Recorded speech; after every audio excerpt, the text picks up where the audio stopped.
There are several different questions that I ask every client that comes in, or potential client comes in for a consult. One of the questions I ask is whether or not they've worked with a personal trainer before. And some have, and many haven't. But there's a understanding that most of them have, or a false understanding that they think that we're going to just walk in and start working out the first day. And that I'm going to throw them on machines or start throwing weights at them or have them get on a cardio piece and just start going for an amount of time. But actually, there's a process to building a program. In fact, there's a science to it, and exercise science to it. And there's a very unique method that an exercise physiologist uses to build an exercise program for a client today on the Personalized Fitness Podcast.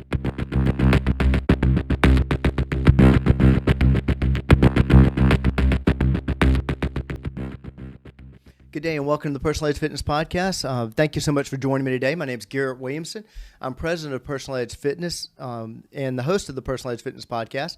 Podcast set up to dispel the myths of health, fitness, and wellness. Like I say, thank you so much for joining me today. We're actually going to go through the process that an exercise physiologist uses to put together an exercise routine or exercise program for a client. And you may be surprised at what we actually focus on. In fact, if you're like the vast majority of clients that come in to see us for their first consult, you're going to be shocked at what we actually are looking for and how we actually build the program.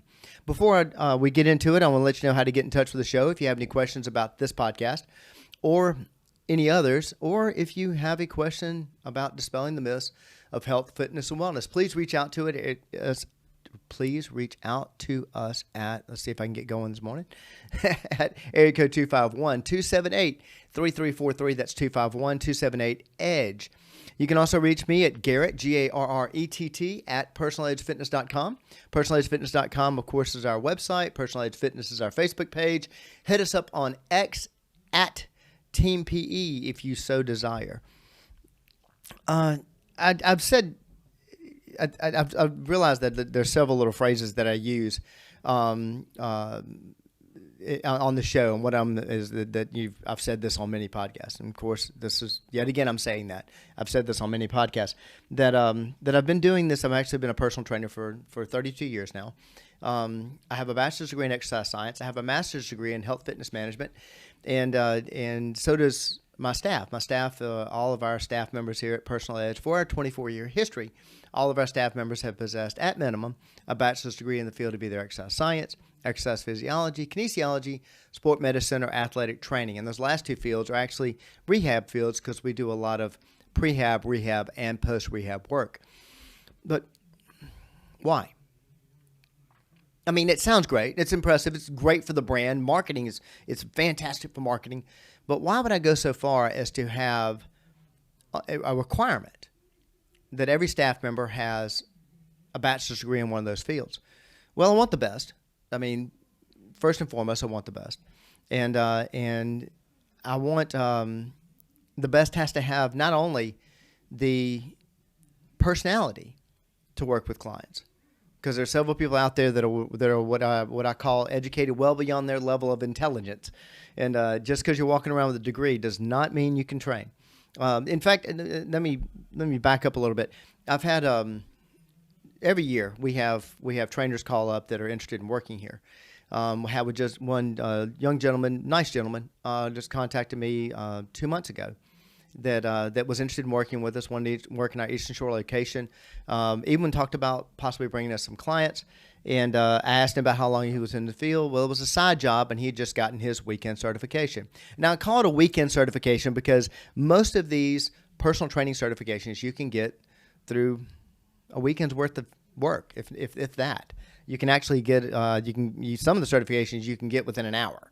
And I'd be hard pressed to believe that the individual that gets that certification has the background in anatomy and in physiology and kinesiology, or rehab or even basic strength training to be an effective trainer. But there's much more to it than just lifting weights or knowing a bunch of exercises. And it doesn't matter that I've worked out for 40 years in a gym or what have you. It doesn't matter. There's more to it, far more to it than that. And this is why we have that requirement. Ours is an unlicensed field, and I'm not a big fan of the government being involved in anything that I do.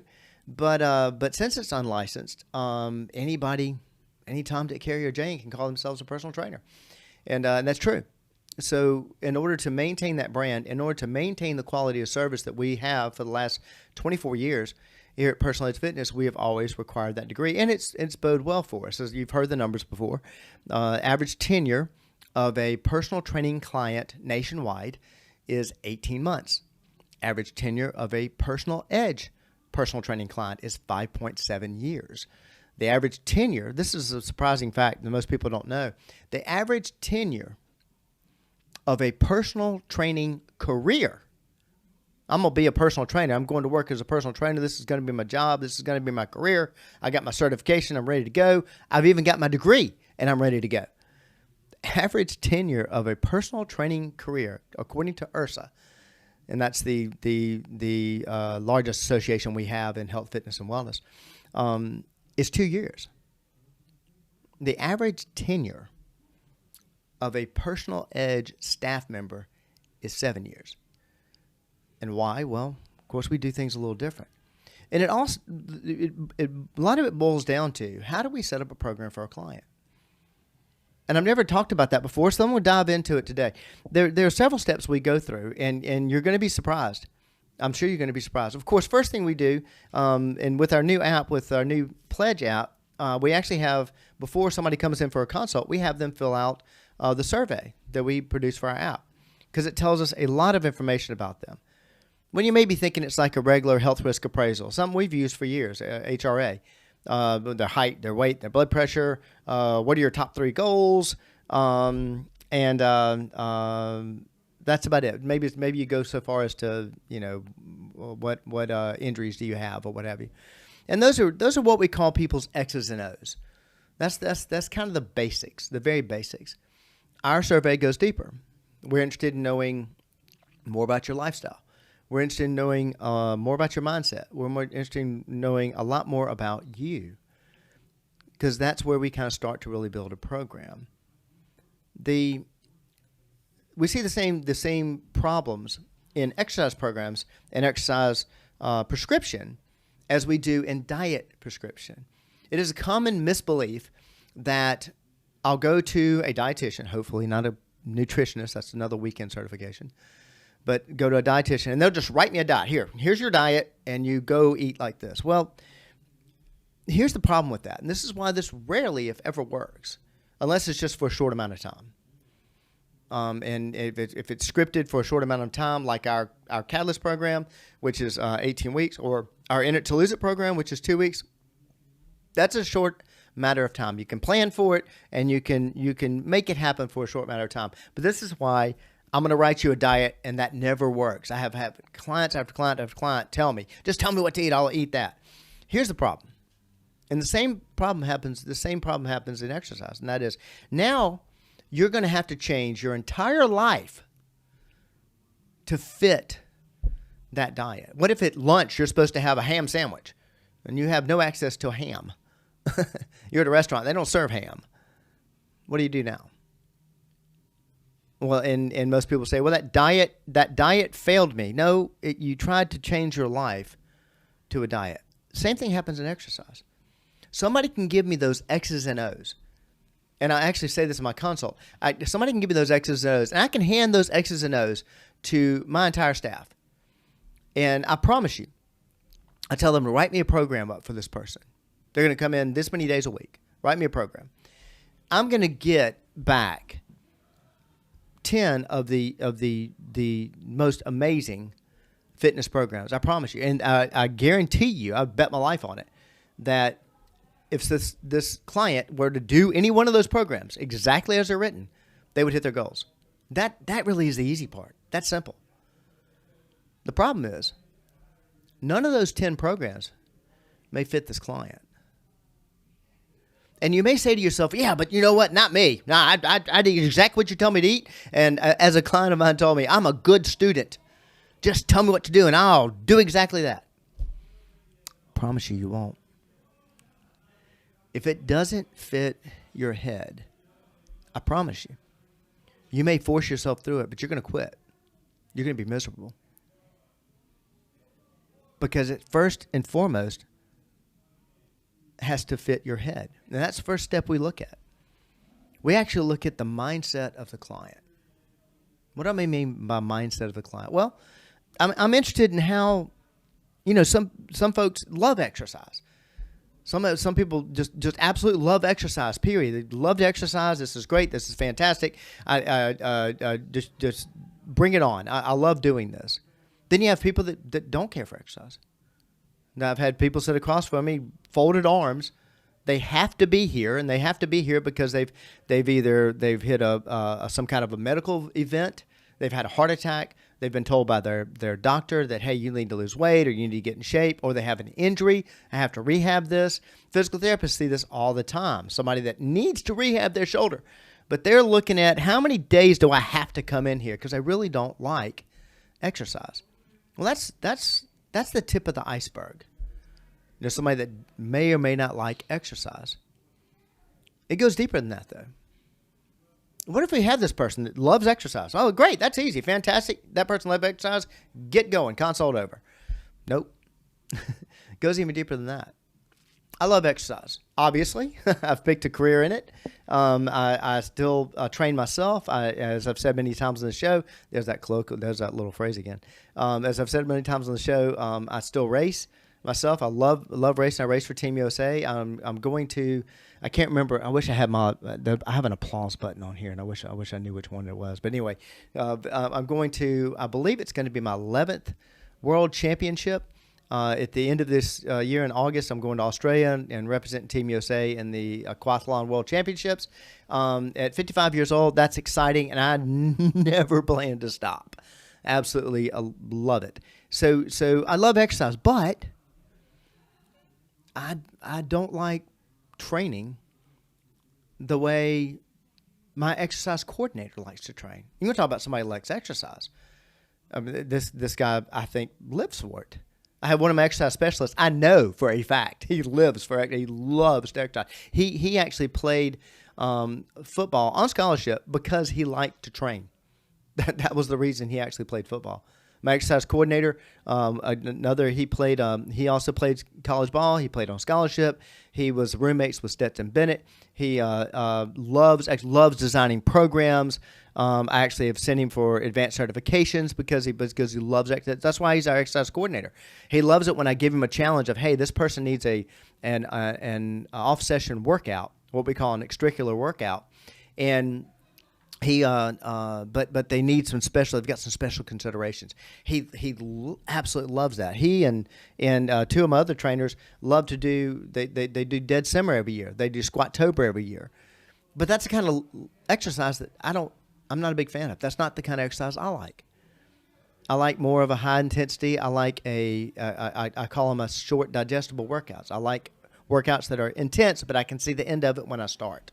Basically, I look at it and go, okay, well, I've got to do a minute on, 30 seconds off of each one of these exercises. But once I hit 20 of these, I'm done. That's what I like. The other thing that speaks to me, runners have a runner's high. They love to run. They do it more for their mind than they do for their body. Walkers do the same thing. For me, I'm a runner. I race in running. It's swimming. Swimming, I can go and just do lap after lap after lap, and it's great for my head. So even when you have a fantastic exercise, you got to find what type of exercise do you like. And for the non-exerciser, okay, let's find out something that, since you don't like exercise, but you need to be here, and you showed up here. You were not forced to come here. Okay, let's find something that you either like or you don't mind, or what we call is least offensive to you.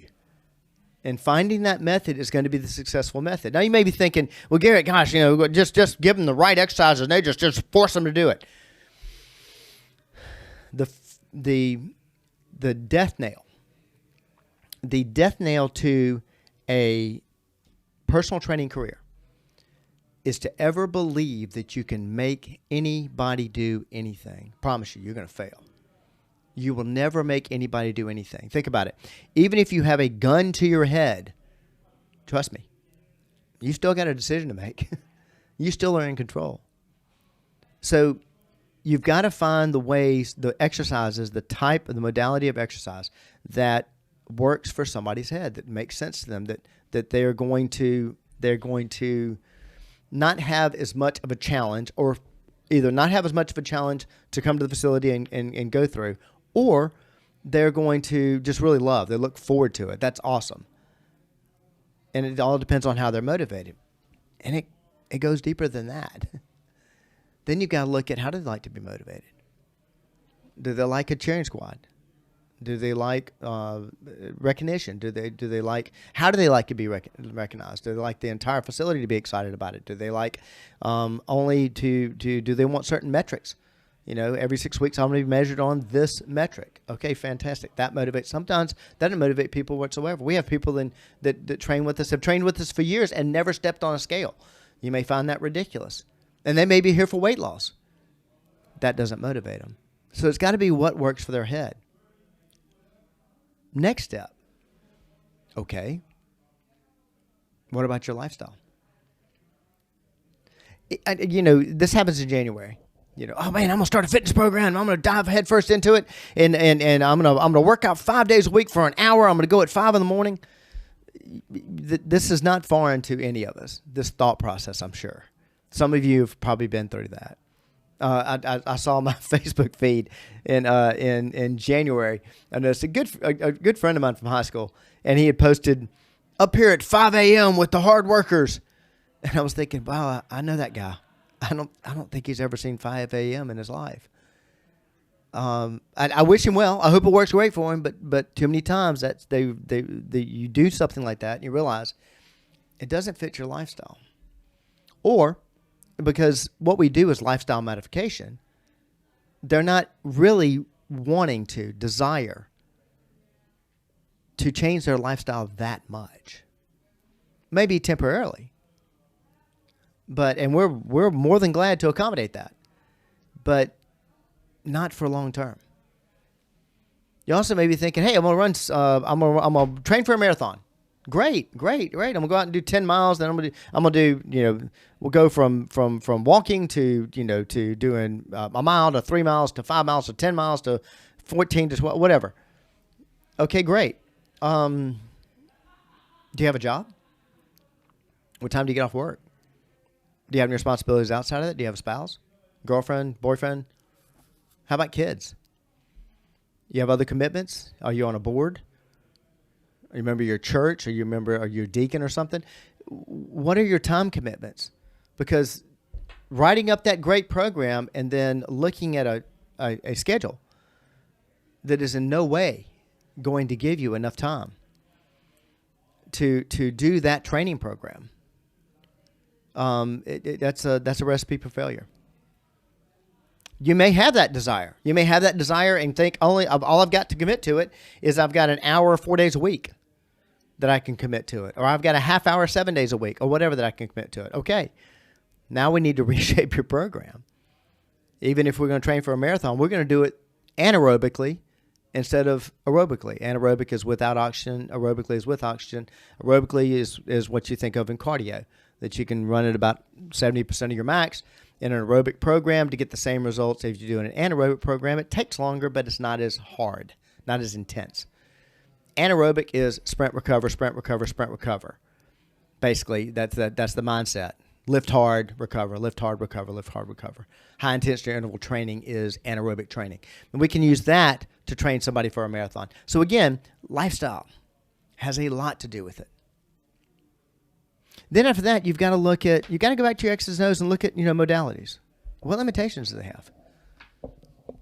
And what can we feasibly do at the same time looking at their goals? What are their goals? This is not a one-size-fits-all by any means. I've been, like I said, I've been training for 32 years. I've never had a program look alike. I've never had two programs look alike because of the mindset, lifestyle, goals, limitations, and likes and dislikes of a program for a client. So every program is going to look different. So this is why we have the staff that we do. This is why we spend the time that we do in a consult, and we're constantly reevaluating that. We're also matching that person up with personalities on our staff. Who's their best client coordinator? Who's their best exercise scientist? Do they exercise specialist? Who do they like to work with? Do they like to work with more of a variety? They're always going to work with at least more than one, at least 2 trainers, but we may find that they like working with a variety of people, or what they're interested in. I have folks on staff that are more experienced in that, or have more of a like for that. We do the same thing with our staff. We want to fit them to the type of training that they like to do. So all this goes into account before we even set somebody on the floor, before we even start them in their first workout, which is an evaluation workout.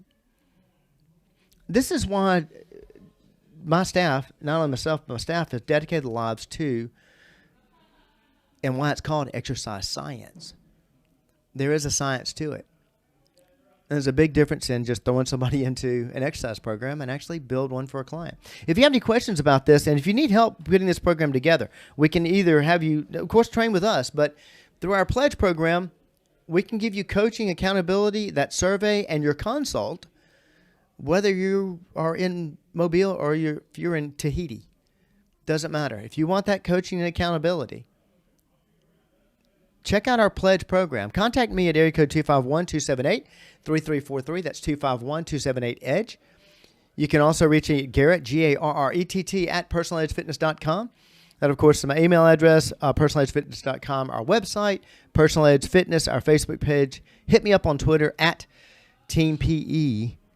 If we can help you build your own program, and we would love the opportunity to do that, whether you train with us or not. Taking the science out of building this program is a recipe for failure. Putting the science in, putting the time in, is just one more way we help you reach your level of wellness. Thank you so much for joining me today. I'll see you next time.